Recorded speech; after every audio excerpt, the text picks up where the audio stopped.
Good evening, everyone. Welcome to the December 5th, 2023 regular board meeting. All board members are present with the exception of Trek Filliter, who will be late this evening. Can we please stand for the pledge? And I'd like to introduce Jacoby from East Middle, who will be leading us in the pledge tonight.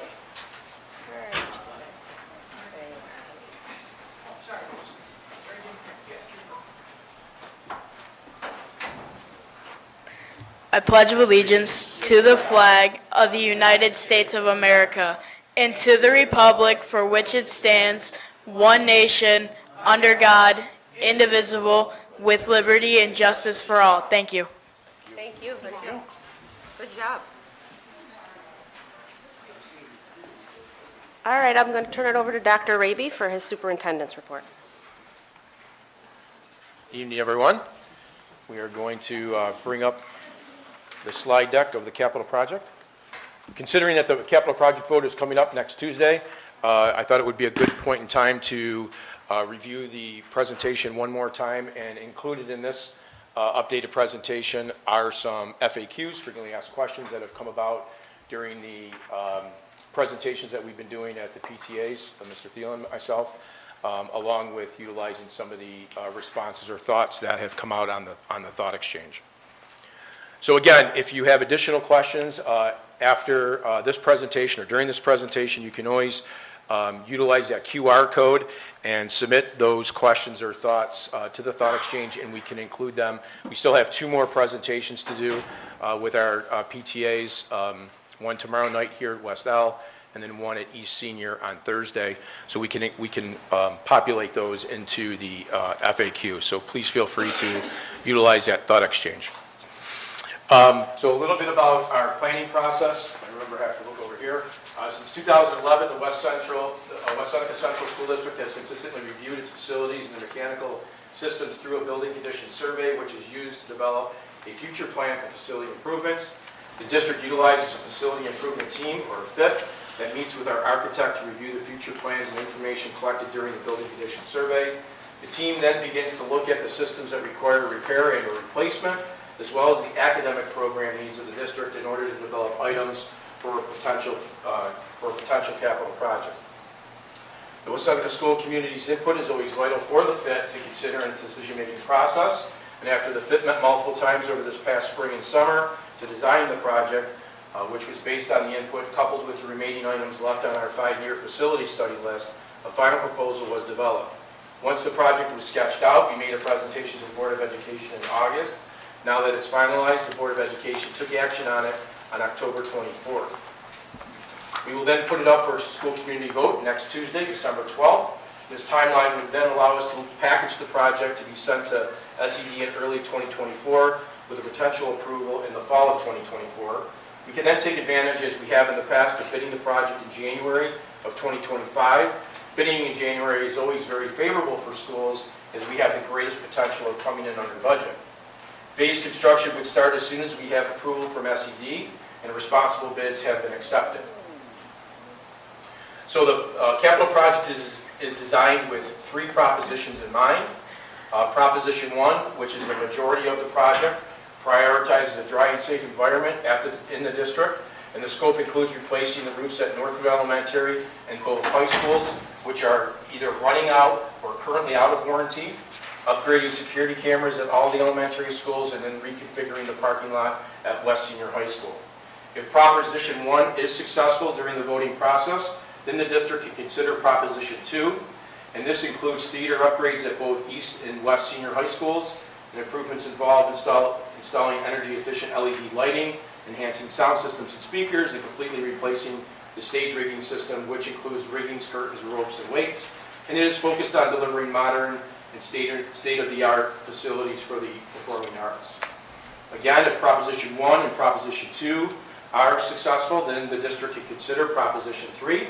Proposition 3 is enhancing the East Senior High School and Middle School with a multi-purpose turf complex for district-wide use, in addition to new playgrounds at Northwood Elementary and Winchester Potters Elementary. The turf complex includes drainage improvements, sports equipment, scoreboards, stadium lights, bleachers, fencing, and gates.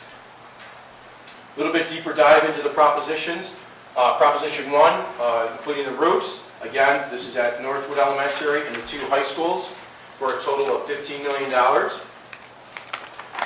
Again, in Proposition 1 are the elementary security cameras. These are upgrades to all 5 of the elementary schools for a total of $1,250,000.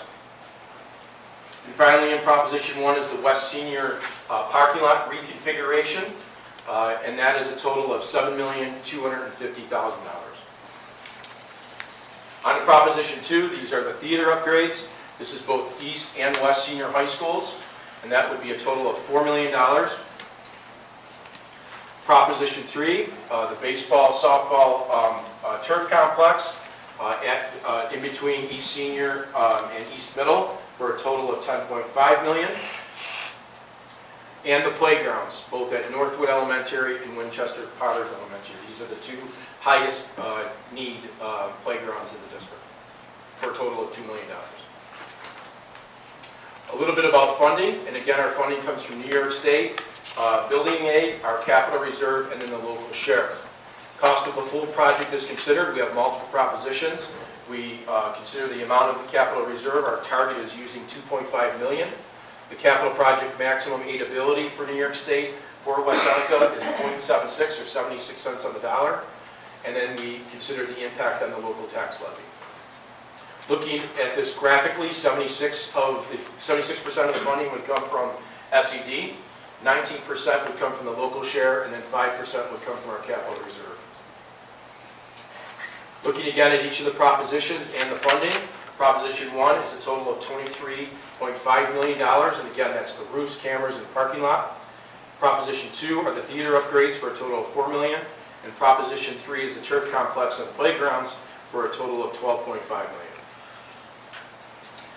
For Proposition 1, the local share, beginning in 2027, the increase would be $302,288 on the tax levy, and the tax rate increase would be 21 cents per thousand, and that's approximately $10.88 on a $52,000 assessed home, or a home that has a market value of $200,000.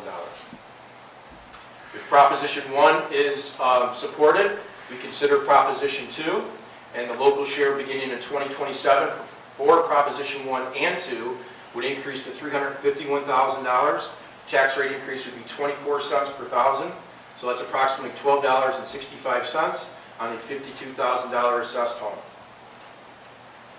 And finally, Proposition 3, if Proposition 1 and 2 are successful, we can consider Proposition 3. So all 3 propositions, the local share beginning in 2027 increases to $604,477 with a tax rate increase of 42 cents per thousand for approximately $21.76 on a $52,000 assessed home. Looking at the project graphically, 59% of the project is in Proposition 1, 10% is in Proposition 2, and 31% of the project is in Proposition 3. And again, taking a look at the project funding, 76% comes from state aid, 19% from the local share, and then 5% from the capital reserve. Again, you can utilize the QR code to submit any questions or thoughts on this project that's being considered next Tuesday. And we have 2 remaining dates for presentations. Tomorrow night here at West Elementary at 6:30, and then Thursday at East Senior High School at 6:30 as well. The vote is next Tuesday, December 12th from 7 a.m. to 9 p.m. in the East Senior High School gym.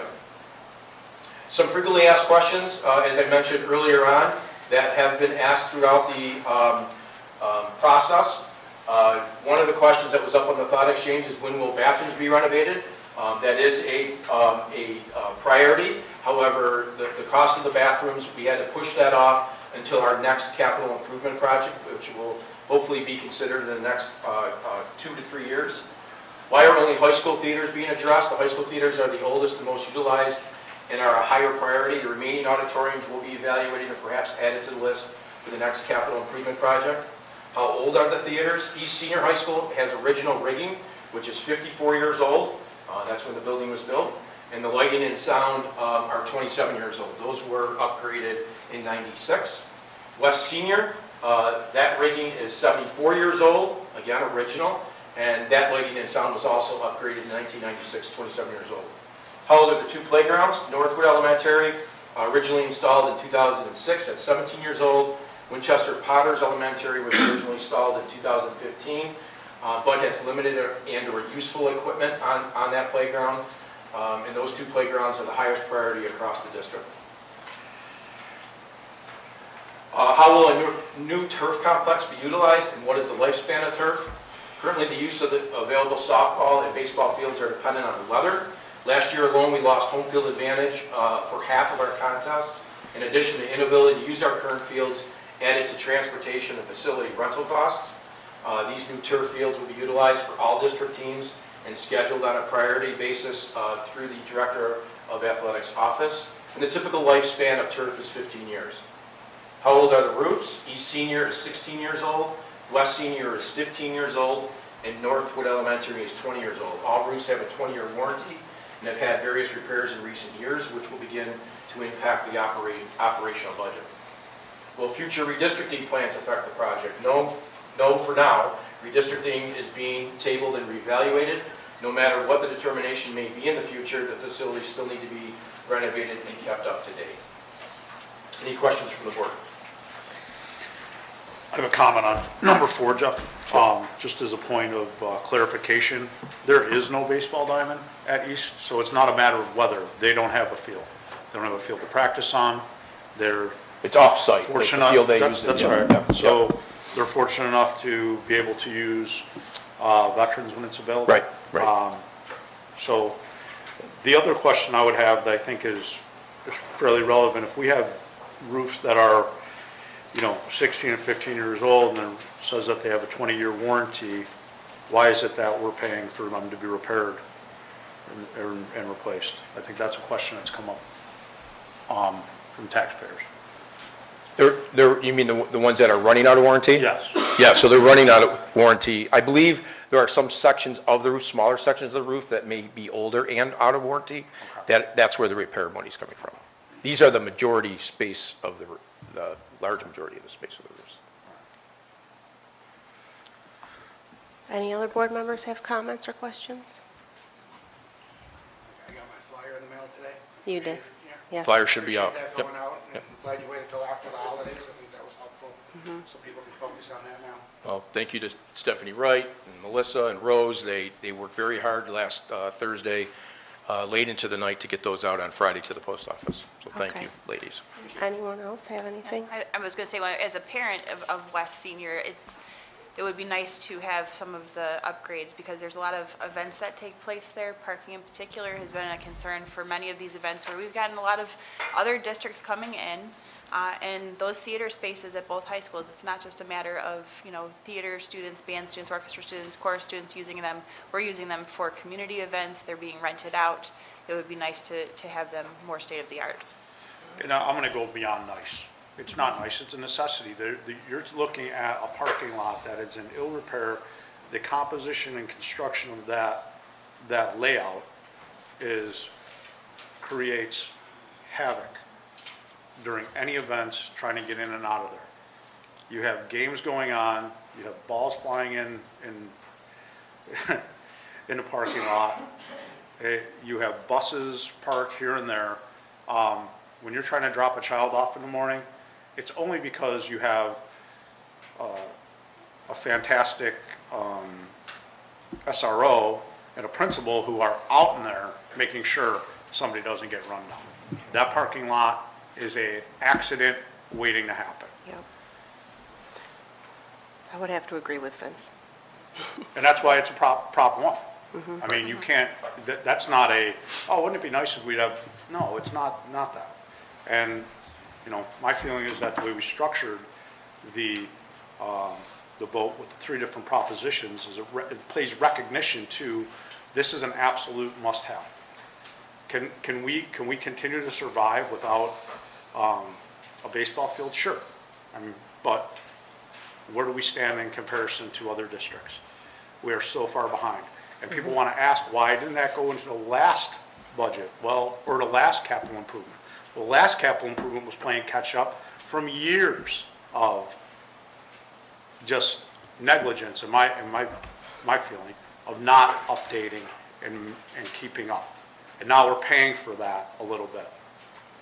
So, I think the same could be said for the roof projects. It's not necessarily an immediate cost, but this is a process. It takes a year and a half to really get proposals, work to be done. If we're looking at a 16-year roof, that means that within that time, it could be an expense if we don't do something right now. So Yep.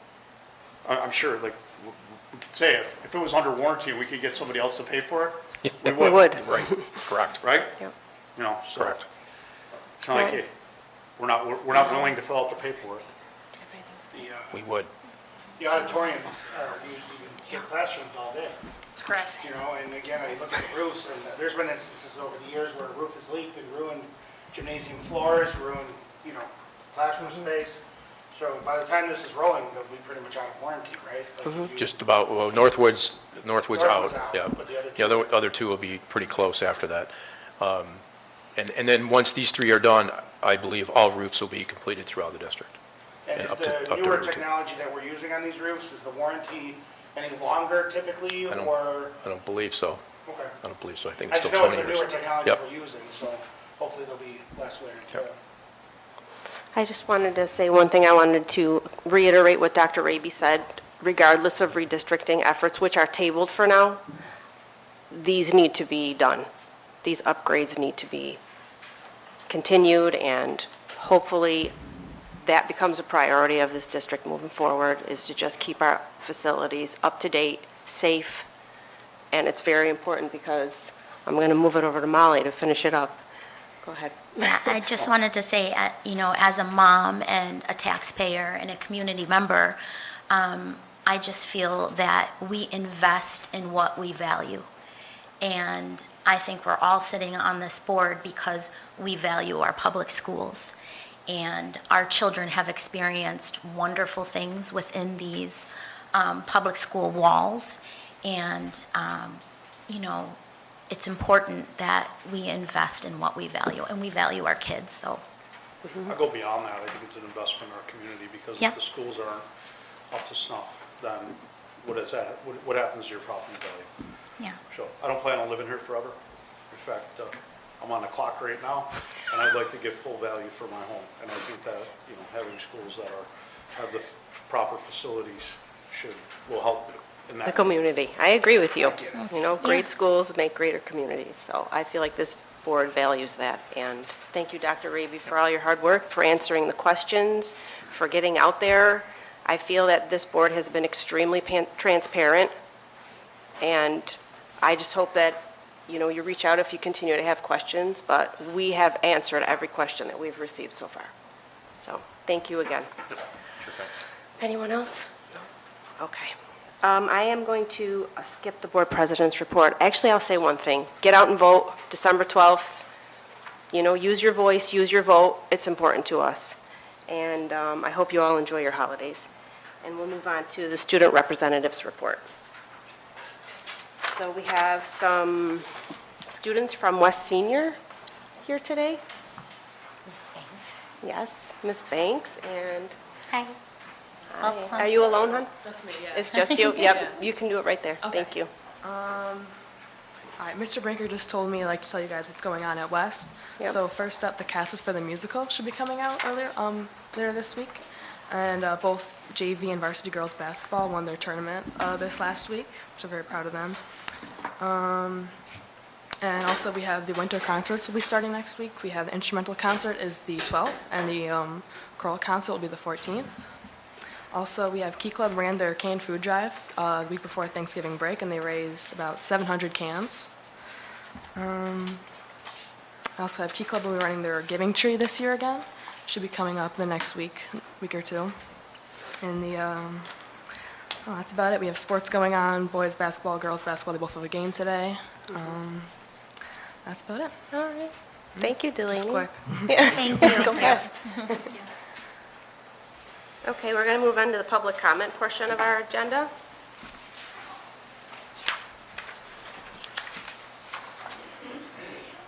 Okay. All right, right, so we are about to convene into the public comment period of our meeting. Although state law does not require us to hold a public comment period, we have chosen to do so because we believe it is crucial for us to hear from our community members about their concerns and issues. Having said that, please know that the board is here to listen. The public comment period is not designed to be a discussion. Accordingly, please do not expect the board to respond to your concerns and questions tonight. That is because we take your concerns and questions seriously and want to have sufficient time to process and research ideas if need be. We will, however, respond to your questions and concerns by having the proper staff member get back to you. If you'd like to be contacted, please leave your information with our district clerk or Melissa this evening. The board will now entertain public comments for 30 minutes, with each speaker given 3 minutes. When called, please step up to the podium and state your name and address. Please be respectful in your comments and do not divulge any personal or confidential information.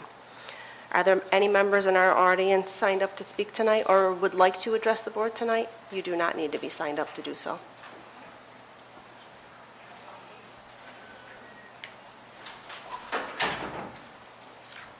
I signed in. Do I have to wait for it to be called or what? Nope, you can come up.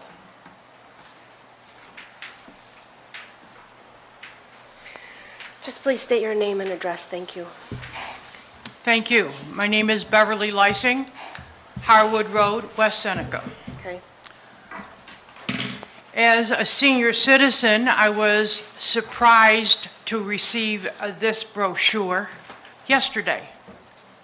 You're giving me a week to vote on $40 million?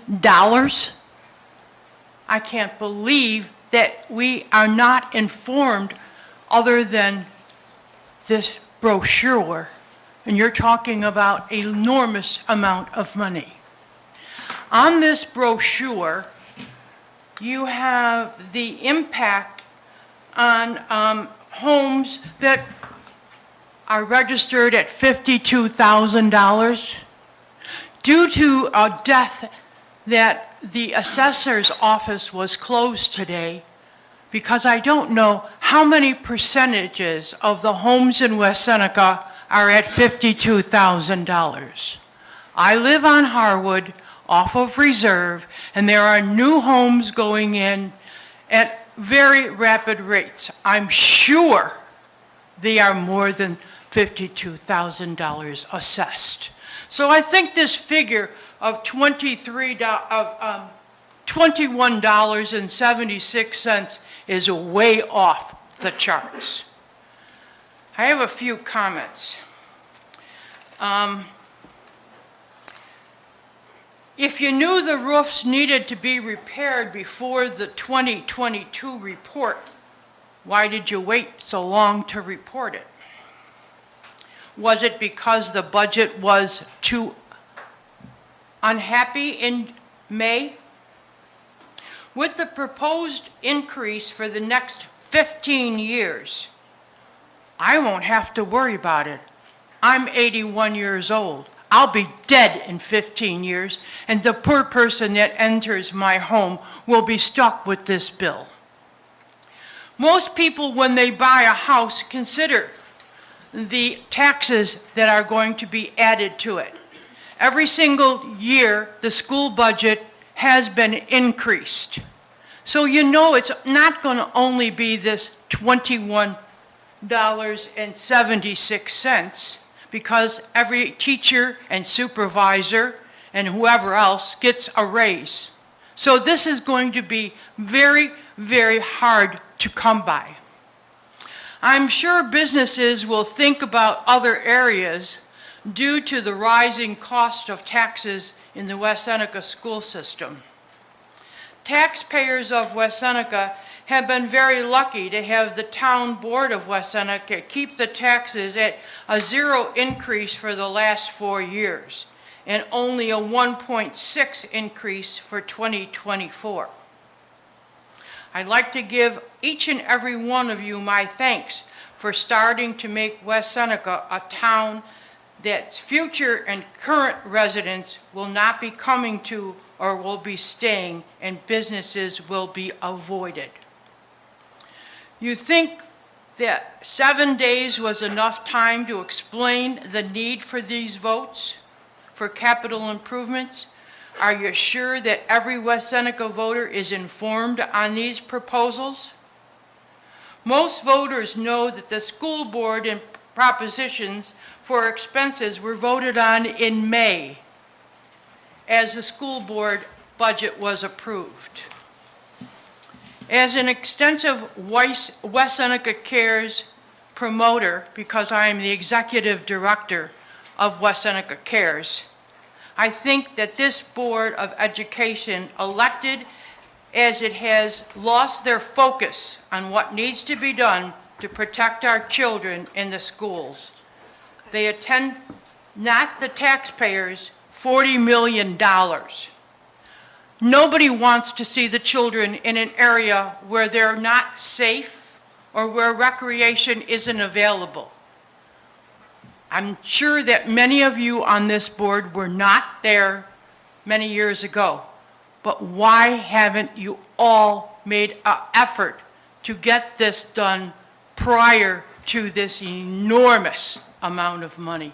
I'm certainly not happy with this board and the decision for $40,000, and I hope everybody votes on that day too. And it wasn't selected in December so that we would have a snowstorm and only the teachers and a few of the parents would vote? Thank you, Ms. Beverly. You're beyond your 3 minutes, but I appreciate your comments. Is there anybody else who'd like to address the board this evening? Yes, I'm not signed up, but I would. Okay, thank you. Hi, my name is Sue McEnany, Belmont Drive. I did receive the flyer yesterday. One of my points was, why wasn't this brought to our attention sooner? We get the response, it's all we're required to do. What are you teaching our kids when you're telling the taxpayers that's all we're required to do? I mean, that's nonsense. As far as the playgrounds go, how much are those playgrounds actually utilized? I mean, the kids are supposed to be in school learning. They're only in school, 8, 9 months out of the year, and half of those months are winter. I can't see justifying $12 million for 2 playgrounds that get used, half hour a day for 6 months at best? And $7 million on a parking lot? Surely there has to be a better answer.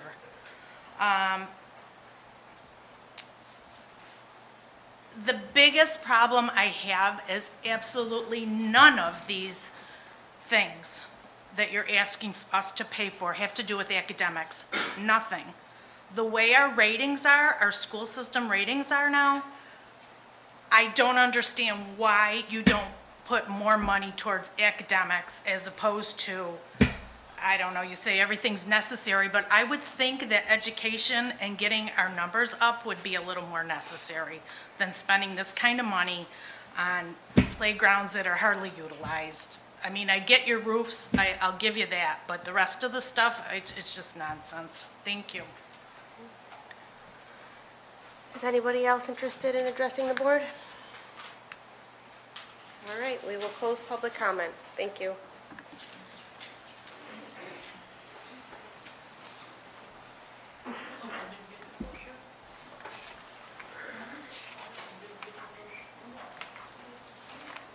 All right, we will move on to voting now.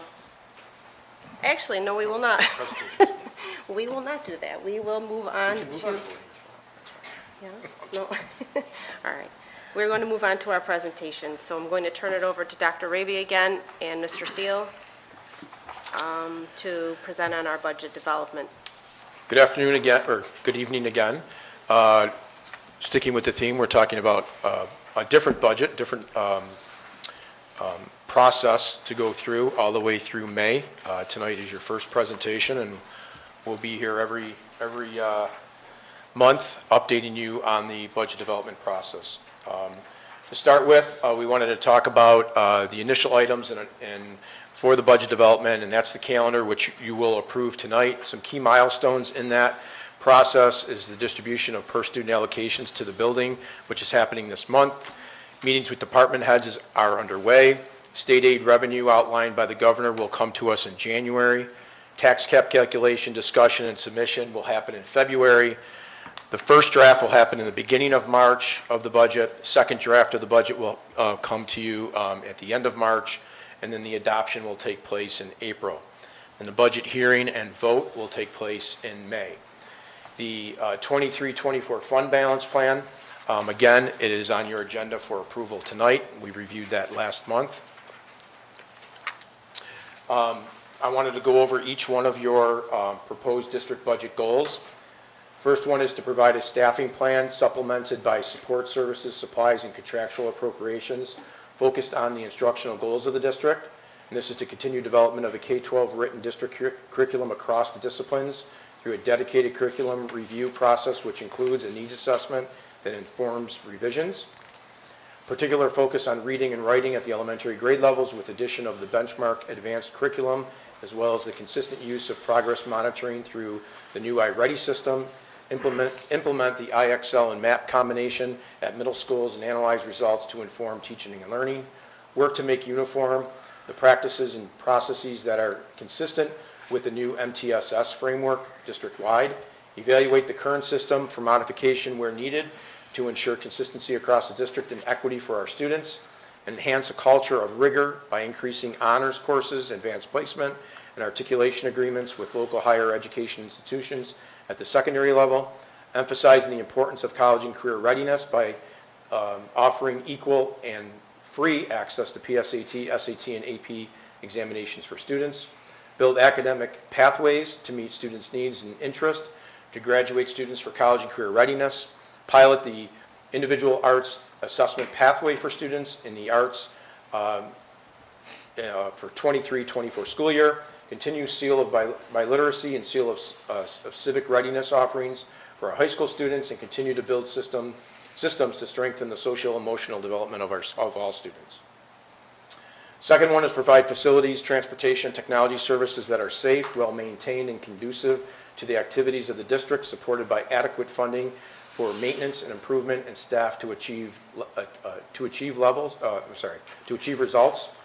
Maintenance of facilities and equipment. The budget will include an adequate allocation of funds to maintain facilities and provide for a learning environment conducive to student achievement. Budget will be coordinated with long-term facilities and capital project planning to achieve facility upgrades the current budget cannot support. Equipment requirements to be developed by department and budget leaders and prioritized. In the area of technology, hardware, software, and infrastructure needs will continue to advance the one-to-one student device initiative, support instructional goals, and meet new mandated requirements for data security using all available funding methods. The 2025 budget, including BOCES, instructional materials, aided purchases, smart schools, Bond Act, E-rate, and capital projects. In the area of transportation, technology integration and support, continue fleet replacement through the use of the bus purchase reserve, maintain the existing fleet to DOT standards, provide safe transport to all students, including support for field trips, extracurriculars, and athletics. In the area of staffing, review for effectiveness and restructure as required to achieve efficiency, while recognizing the vital safety, health, and security aspects of this work. 3, make budgetary decisions that are consistent with plans for long-term financial sustainability, mindful of the restrictions imposed by the tax levy cap and foundation aid formula funding and the impact of increased regulation. First is state aid. The governor has directed the budget director to begin to work with all agencies and departments on a zero growth budget. Therefore, until we hear the budget address, usually in late January, uncertainty surrounds state aid for the 2025 year. The New York State budget in resulting school aid is historically finalized in March or when they adopt the budget at the state level. New aid subcategories for 2025 include mobile sports betting and cannabis aid issued as an effort to offset currently received lottery aid. In the area of tax levy cap, CPI is expected to exceed the 2% ceiling, leaving the district capped at less than inflationary pressures. No exclusion for retirement system payments, ERS and TRS are anticipated. Pilot payments are expected to remain stable, as is the capital exclusion. The goal of the Board of Education is to budget for a tax levy that is within the tax levy limit calculated under New York State property tax cap regulations. Any consideration of exceeding the tax levy limit would be discussed with the full Board of Education. In the area of contractual obligations, supervisor and director's contract expires June 30th, 2024, and will be negotiated during the budget process. Retirement systems, New York State has estimated TRS rates for fiscal 2025 between 9.75% and 10.25% versus the current rate, which is 9.76%. The current ERS rate is 14.9%, with projections indicating a rate of 15.01%, resulting in the potential of $337,420 increase. Area of employee benefits, 2024 saw a dramatic increase in healthcare expenses led by the district self-funded plan, up 16.9%. Early trends during the current 2024 budget year indicate that level of increase was justified. Finally, effectively communicate budgetary needs and decisions to the public throughout the budget process. Community input will be solicited and welcomed throughout the 24-25 budget development process. Public presentations on the budget development process will be provided at Board of Education meetings throughout the winter. The final budget proposal will be presented at the budget hearing in May, and community feedback and comments will be acknowledged. We will run another thought exchange. We'll send that out in January. Publication of documents. The budget calendar will provide a timeline for the budget development process and is posted on the district website. All agendas and presentations from Board of Education meetings will be posted on the district website. Complete budget document. Contents will be in accordance with the New York State requirements and will be posted on the district website and available in all district buildings by April 30th of 2024. And the budget newsletter will contain descriptive information regarding the 24-25 budget and will be distributed to all taxpayers on or about May 2024. Some budget challenges. So we have the expiration of the pandemic grants. The CARES Act expired September 30th this past fall. The ARP grant expires September 30th next year, 2024. Funding utilized in fiscal 24 totals almost $4.8 million, almost exclusively used to support salaries and benefits over approximately 54 full-time positions. And the key areas of investment are elementary class size reduction, elementary AIS, literacy and reading, ESL, learning labs, social and emotional supports, special education, technology integration and support, and community relations. In addition, we have the tax levy limit. Erosion of the district's buying power continues with inflation well in excess of the stated 2% tax cap before adjustments. 2024 revenue budget for the tax levy is $68.6 million. The state aid uncertainty, the governor historically makes a budget address in late January when some certainty is gained. 2024 state aid revenues budgeted at $63.7 million. Contractual obligations, total general fund payroll for 2024 is $75.8 million. And then we have the expiring payroll totals of $3.3 million. Employee benefits, self-funded employee health care related costs continue to exceed expectations, most likely the result of pandemic-related factors, a delay in seeking elective care and or increase in long-term health factors in an aging population. 2024 self-funded healthcare budget is $6.7 million. Total employee benefits for 2024 equal $32.7 million, which includes $8.6 million in retirement system payments. And then finally, special education and related services appropriation growth. Any questions or discussions from the board at this point? Anything from the board members? I'll be back in January. Thank you. Well, Go ahead, Vince. you know, these proposed challenges are real conversations that need to be had in real time here, Yep, and they will. because we need to be able to make some determinations, and based on the outcomes of these positions, like seeing the data related to these positions that have been funded through ARP and through CARES Act. COVID relief fund. Yeah. So my concern is we need to know, we need to have that conversation early in the process. Yep. So I don't know where that's going to stand in the timeline. But January. we can't possibly do what needs to be done and meet these challenges until we have real hard conversation about those positions. You're talking 54 positions. There's no way we can absorb that into this budget. That's a commentary, not a statement. Okay? Yeah. So, Yeah, and that discussion will take place January 2nd. Will begin to take place. yeah. Anybody else? No? Thank you. Thank you for the detailed update. I appreciate it. Yes, thank you, Mr. Thiel. Okay. Now I'd like to welcome Mr. Tony Day, our superintendent search consultant, to give us an update on the thought exchange and the community input sessions. Good evening, everyone. And for those members of the audience that may not know who I am, my name is Tony Day.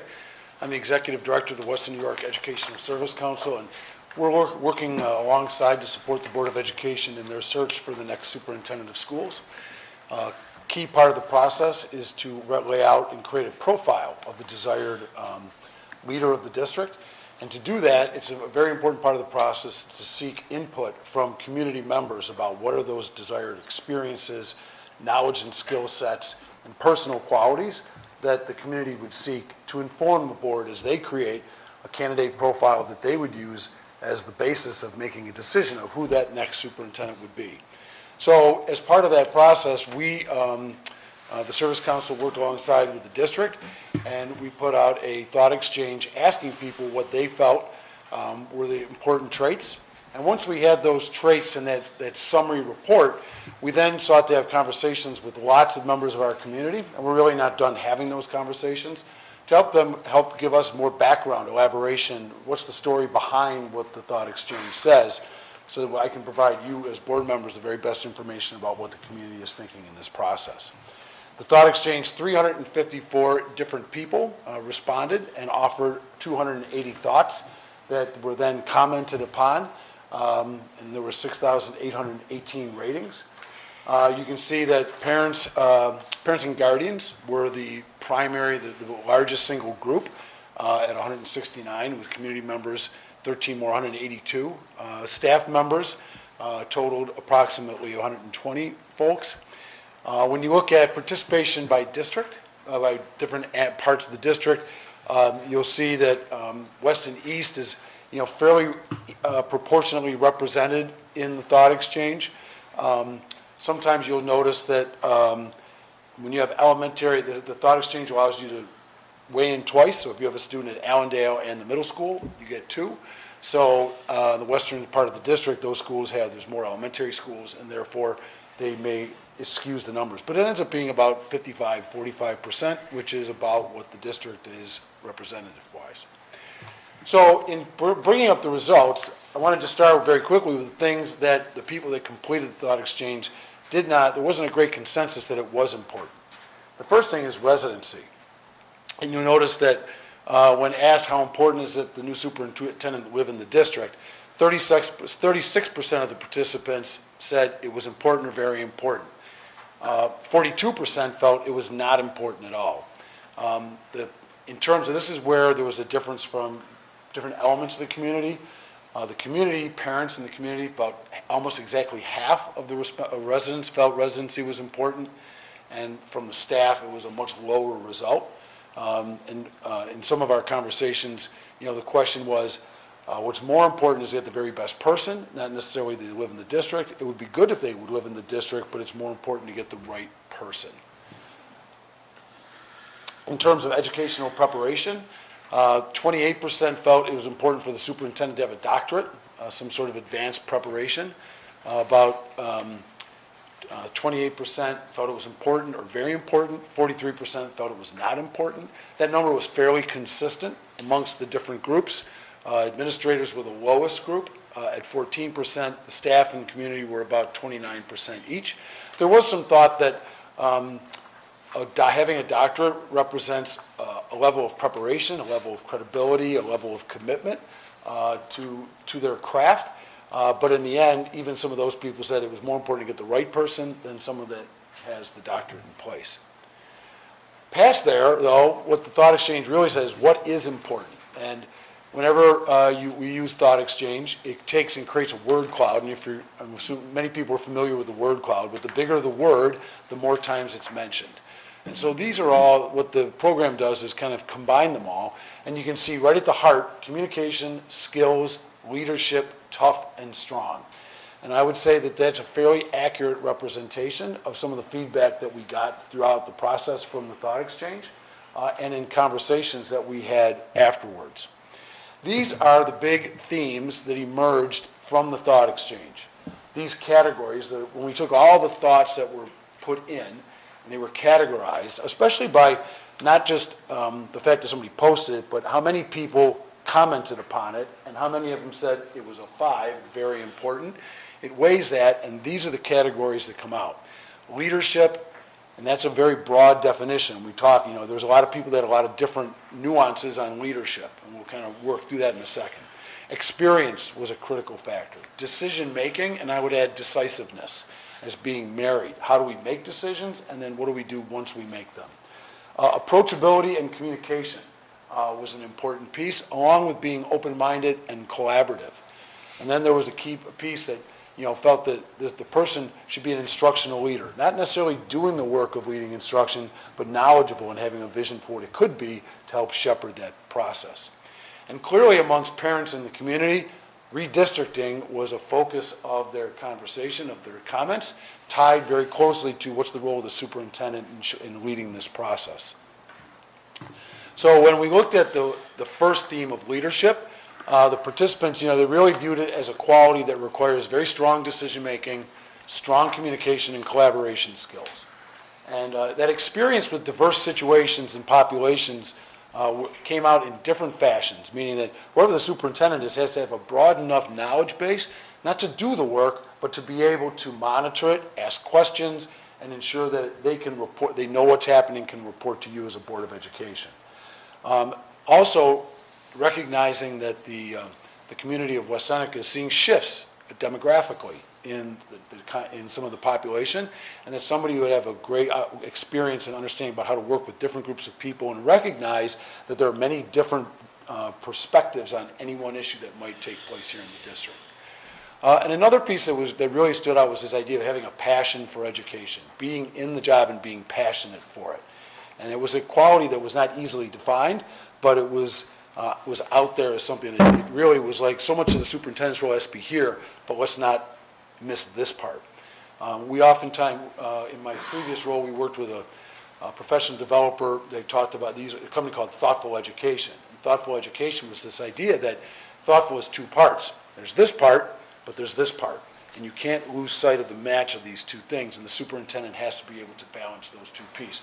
The rational decision-making with the heartfelt being in touch with the community. Being visible and open-minded and honest was a key piece. And that very last line about having a clear vision was a theme that would resonate not only in the thought exchanges, but in the conversations as well.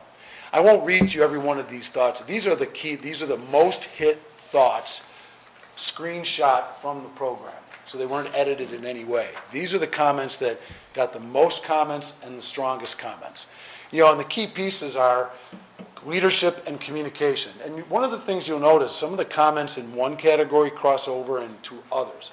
Because leadership is not a linear set of boxes. It's really an overlapping set of skills and qualities that come together in that ability to paint a picture and get people to come along with you. This thing is, better stand back a little bit.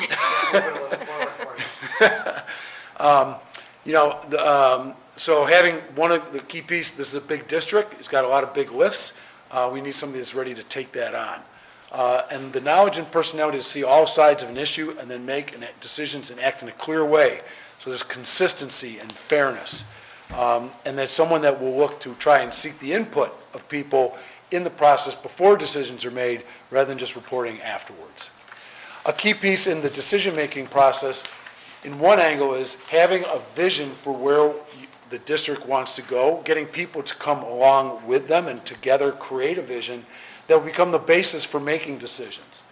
So that when we make decisions and set priorities and build goals, that becomes the basis of decision-making as opposed to reacting in a moment to what might be taking place, becomes a filter for making good decisions. Decisiveness was a key piece.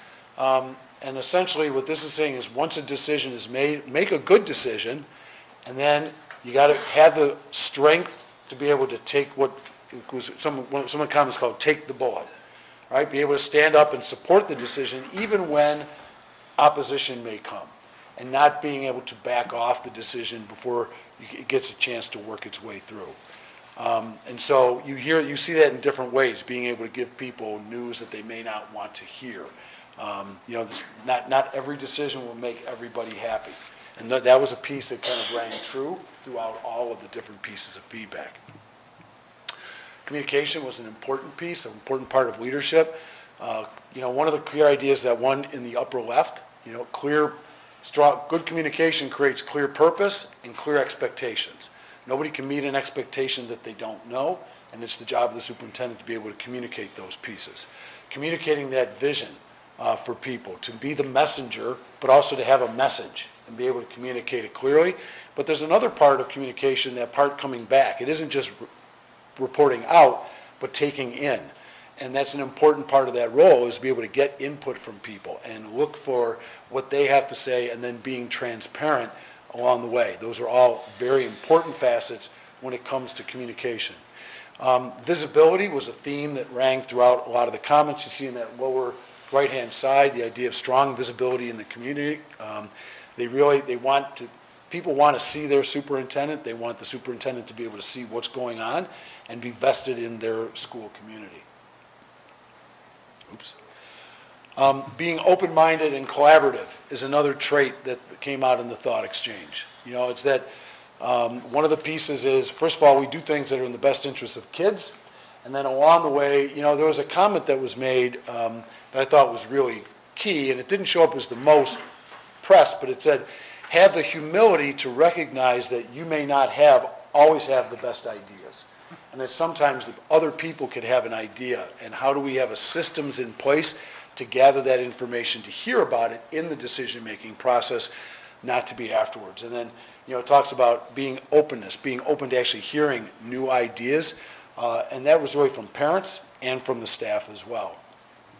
In the end, all of those traits were really found, were said, in order to have all of those traits, the best way to have them and bring them to West Seneca is to have experience doing it. And you can see that 74% of the folks that responded felt that it was very important that the superintendent have experience as a superintendent. And you notice that not important is actually the smallest piece at 5%. And that was something that was valued, as you can see across the bottom, 90% of the administrative staff, 77% of the other staff members, and 70% of the parents felt that was an important trait. Because it was that experience, and then the experience not just as a superintendent, but also as a building principal who has experience with making those decisions and having to stand behind them and interacting with parents, and also as a classroom teacher, a school professional, because in the thoughts, many times the idea was, the rubber hits the road for the kids in the classroom, and the superintendent needs to be able to relate to what's going on in a classroom so that background is a part of decision making. You'll notice that curriculum and instructional experience, when you look at some of the thoughts, had to do more so with not being the staff development trainer, but having an understanding of what is the work that teachers do, what's the best work of teachers, because without that fundamental understanding, they would be hamstrung to make the right decisions for kids, the right decisions for buildings and staff, who are the ones that create those experiences for kids. So, so this is just kind of the summary of that experience, right? You see, I talked about most of these. The idea of the need to be visible in the community and to collaborate with stakeholders. I believe that what the thought exchange kind of indicates is that people want to have a relationship with their superintendent. And maybe not the same kind of the relationship they have with their family members or their friends, but they want to be able to say hello to a superintendent. They want to know who that person is. It's important to them, regardless of whether they're parents, staff members, administrators. You can see some of the highest hit thoughts. The idea in the upper right-hand corner, we need a leader for the district that's well respected by the community, the board, and the staff. And that's really the respect piece coming from having that knowledge, having that background. And there was also the concept of those and this would be reiterated in some of the conversations, those with experience have already made the mistakes. They've learned from the mistakes so that they can hit the ground running. They also carry with that experience a confidence that turns into a presence and poise, which instills confidence amongst people. And so that was a theme that kind of ran, not just in the thought exchange, but in some of our conversations with people as well. And then the best indicator of future success is past experience, prior successes, and the preparation for this role. One of the comments, I can't remember if it's here or not, but it's like, this is not a job for somebody to learn how to be a superintendent. We have a lot of work to do, and we need somebody that can come and hit the ground running. The public and the parents are really, they had a lot of comments about redistricting and how the strength of the superintendent in creating a very difficult, complicated redistricting plan, they would need that role in making complex decision-making that puts kids first and is able to, navigate the waters. How do you make difficult decisions and stand behind them? And that the belief is that someone with experience has dealt with and has worked through some of those situations and will be much more apt to be able to work through them. Given those results, what I then did is I created reports for parents in the community, for teachers and staff, and for the administrators to show them what their colleagues had said and to ask them for their thoughts and input. And so over the past 10 days, I probably have had a total of 20 to 25 different meetings, some individual, some in small groups. We had 4 community forums set up last week. I was disappointed in participation. The first night, there was one person at the staff and there was one person at the parent, but they were more some of our district staff coming to watch and listen. We did have 8 participants in the staff forum on Wednesday, the 29th. And then we had one person come for the community participation that night.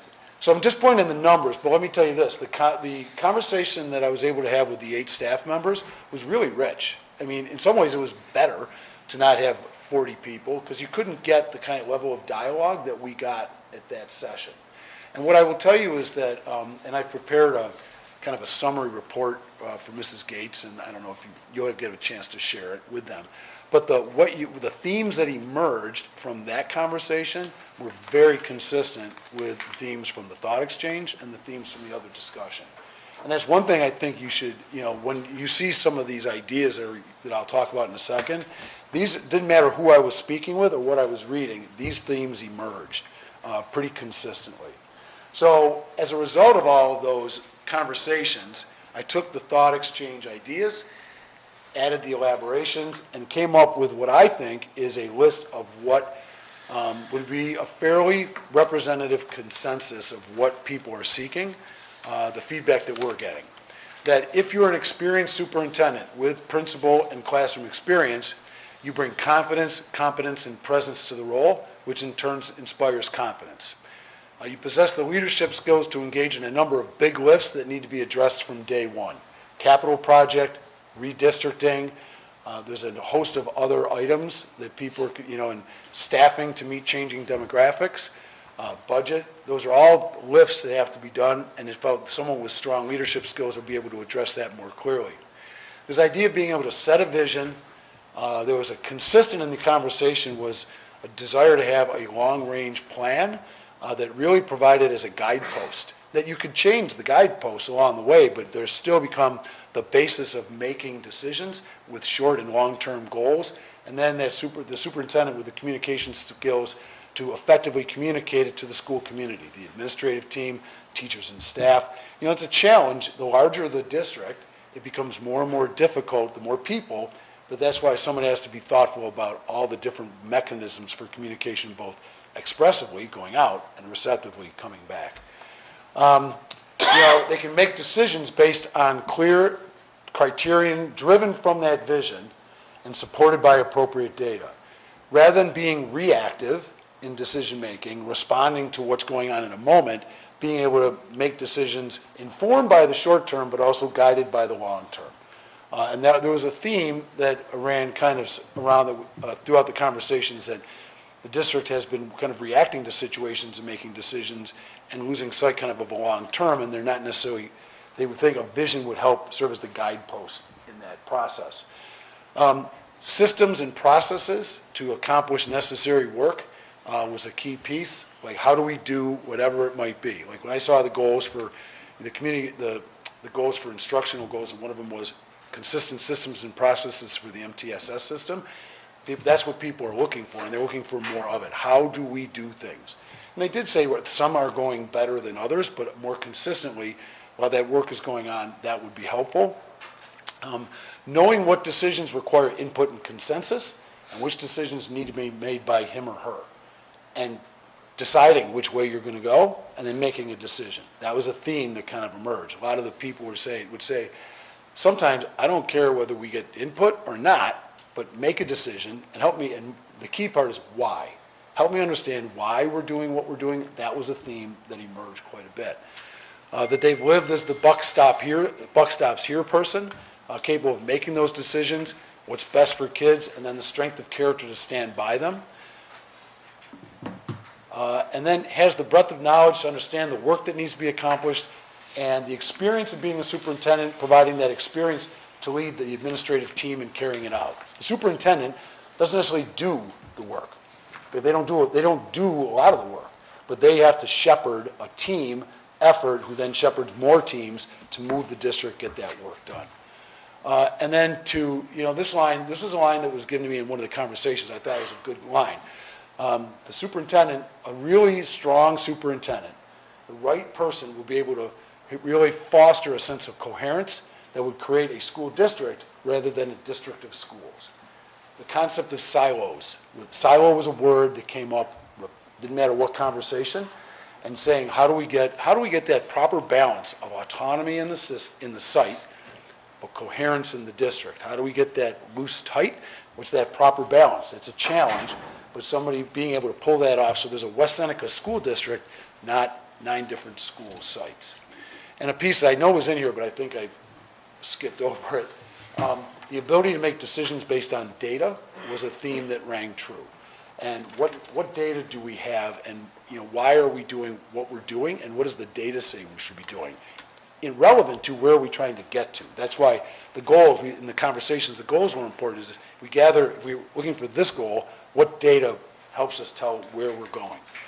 There was a part of a conversation at one point said, the board oftentimes asks, when will we get our return on investment? When are we going to see the results? And the key is, well, what's the goal?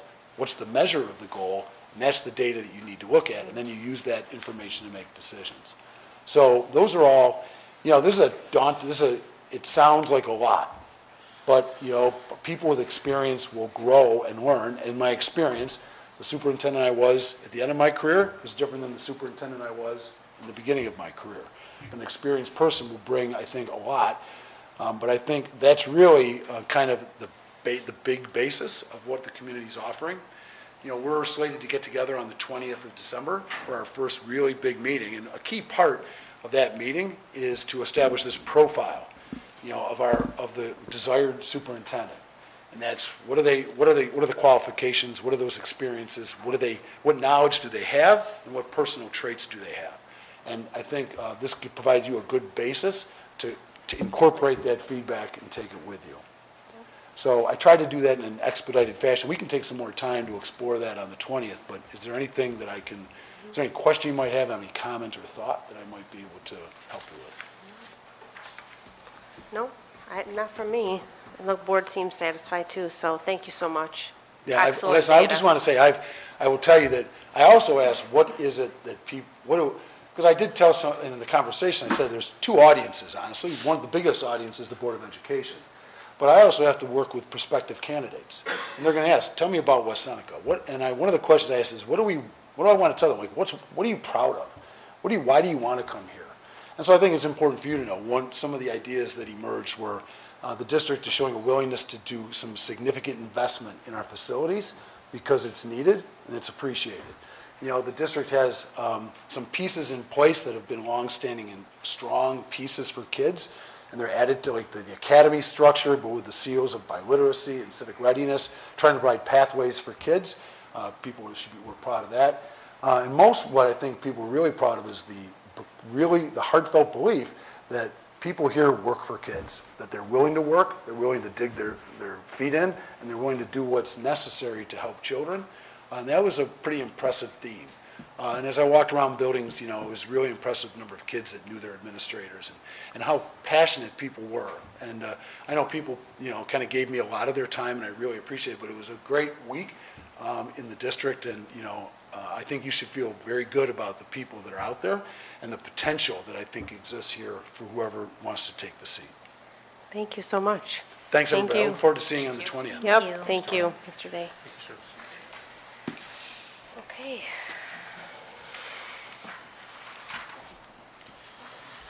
All right, everybody, we are actually going to move on to voting now. So we're on number 4, the consent agenda.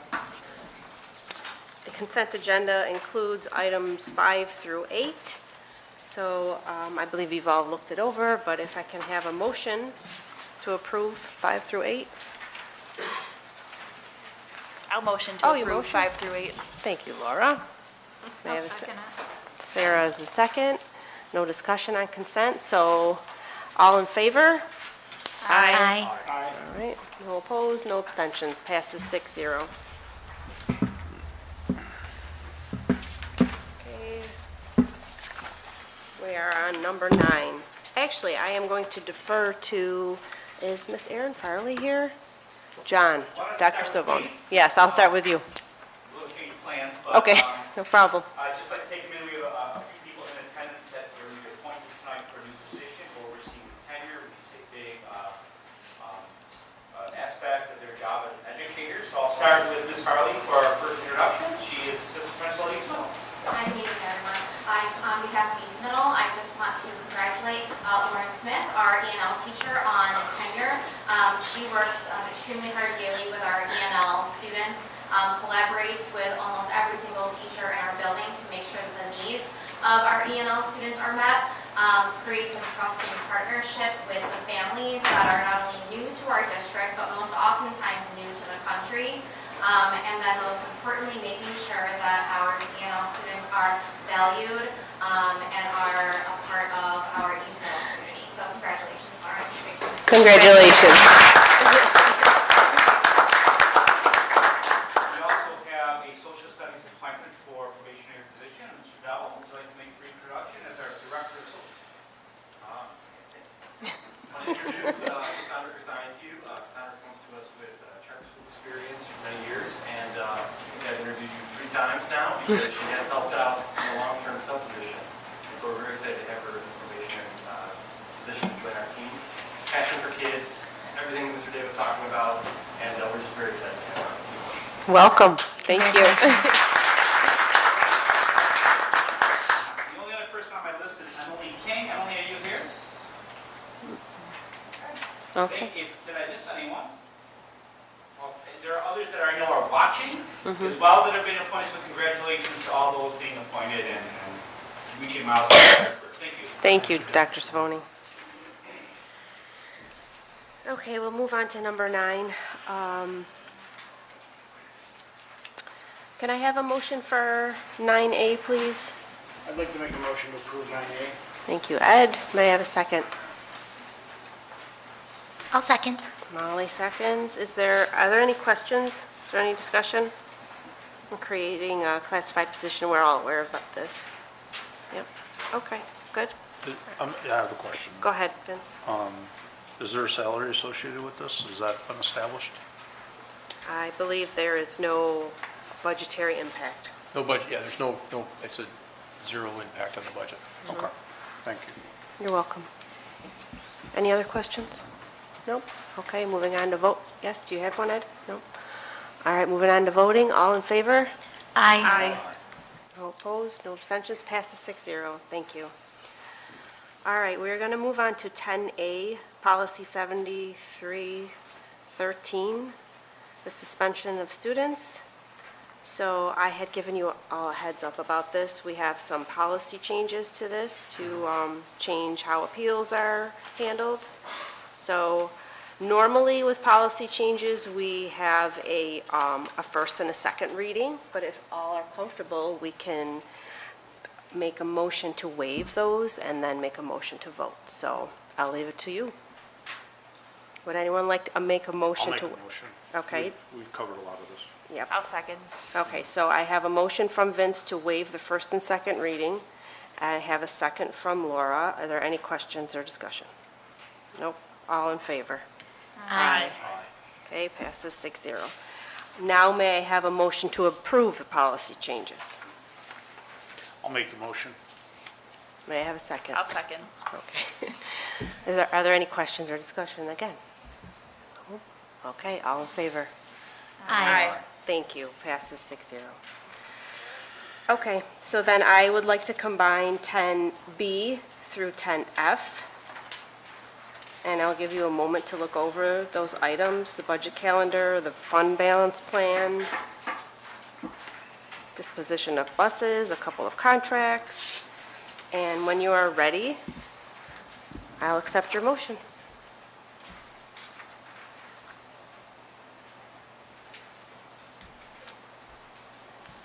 I'll make a motion to approve 10B through 10G.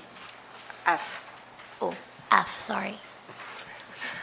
I'll second it. Okay, I have a motion from Molly, a second from Sarah. Are there any questions or discussion? Nope. Okay, seeing none, we'll move to voting. All in favor? Aye. All right, no opposed, no abstentions, passes 6-0. All right, I left 10G alone just to give our board members an opportunity to talk about this. So we talked 10A. May I have a motion, I'm sorry, 10G. May I have a motion, not to approve, but a motion for 10G? No, you say to approve. I keep saying to approve. Oh. Okay, I'll make a motion to approve, Yep, right? Yep, Board 10. of Education Code of Conduct. yep. May I have a second? I'll second it. Sarah, okay. Is there any discussion? This is what we discussed at the last meeting. There was no actual changes after the last meeting. Correct, no I did not changes. compare to anything in the email today, so I just want to make sure. Yes, there have been no changes. Great. But Vince was not here, so we Yes. wanted to give you an opportunity to look it over and see if you had any questions or concerns. Nope? Okay. I will just let you know that I have made probably 10 out of those 20 mistakes, so we're all learning and growing as board members, and I think it's just a good reference point for us and everyone moving forward. So, I get a report card? That's your report. It's 50. All right, any other discussion or comment? Nope, yep, Oh, no. okay. Just getting Keep ready. keep the I'm hands getting down. ready to be in favor. All right. All in favor? Aye. Aye. Anyone opposed? Nope. Okay, passes 6-0. All right, so we are at the point of board discussion. I would like to open it up for anyone if there's anything you wanted to talk about, question. Yeah, obviously I was not at the last board meeting, and I did watch 3,000 miles away. And if you heard. We appreciate it. I did. Dedication. I did. And I watched it again afterward to make sure that because there were a couple of presentations that I thought were important, Okay. obviously. One of the things that I'd like to make a statement about, and had I been here, I would have made that statement at the time, were some of the points that came up about redistricting. One of our redistricting plans discussed the option of combining high schools. And one of the biggest outcries from folks with concerns about that was the elimination of a lot of opportunities for students. And that was never really addressed by anyone, because I'd like to push back on that concept and that idea that we would have even put on the table a proposal or an idea that would eliminate these opportunities for students.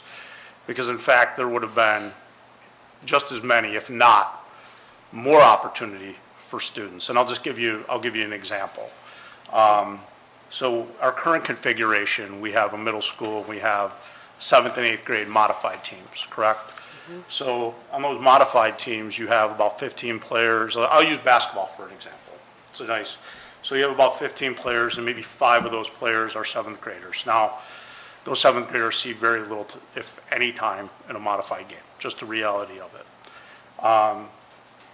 JV, and you up to JV level, you have freshmen and sophomores that are on the team. And again, predominantly your sophomores are going to play. And now, if you had combined high school and you had a 7th grade team and an 8th grade team, instead of a combined modified team, those 7th graders would see much more playing time, and there'd be 15 7th graders that are playing, not just sitting on the bench. And then your 8th graders would have an 8th grade team that they could play on. You could have a freshman team. There are numerous freshman teams out there that are available.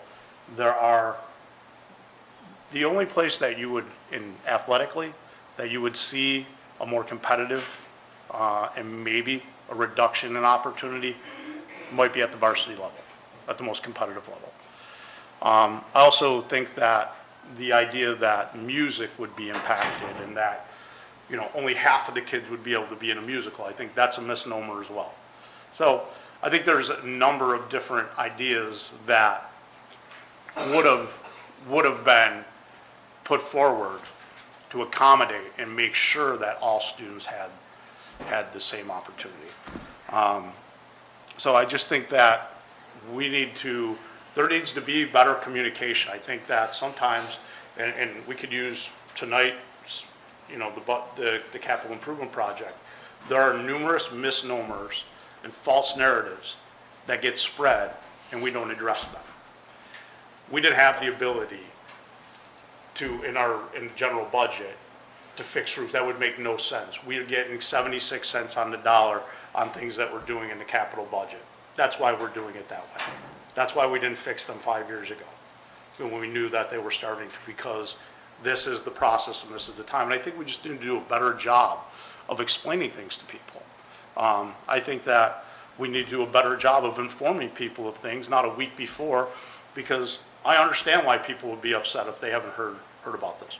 I also need to say, though, that transparency these meetings are a part of that transparency, and that they're public, they're made public for everybody, and that everybody in the community should be mindful of what's going on in these meetings and the decisions that are being made, and be mindful when they go and cast votes for board members and find out and think about who's representing them.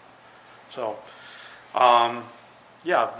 those are the things I had in my mind since the last meeting.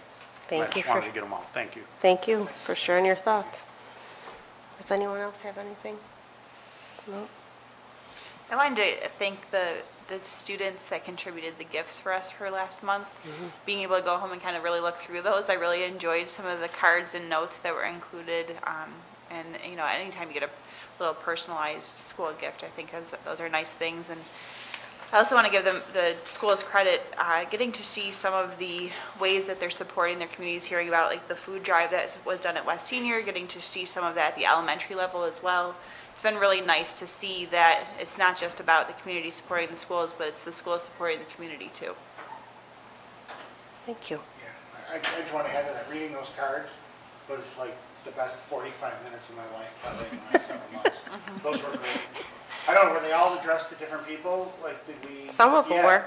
I mean, all of them were addressed to me. So I don't know if I'm just that popular or, Yes. but there were some really How fun. many did you get? You're just the first one. You're the first one in the alphabet. Because everybody else only got 2. I really enjoyed it, though. It was really nice. It was very sweet and touching, and I'm keeping those. He only got 1 because he's a V. What's that? That's easy to spell. Or maybe they just said Board of Ed. Maybe I'm confused. Yeah. My boys call it Board- the Board of Ed. Yeah. All right. Well, thank you, everybody. Thank you for your time and everything, but we do have to move into executive session. So I need a motion to move into executive session for the purpose of discussing the employment history of a particular persons and matters leading to the appointments, employment, promotions, demotions, disciplines, suspensions, dismissals, or removal of particular persons. I'll make a motion to do this. Thank you. May I have a second? I'll second it. Okay, all in favor? Aye. All right, thank you, everybody. We will not do any more public voting. Thank you. Have a good night.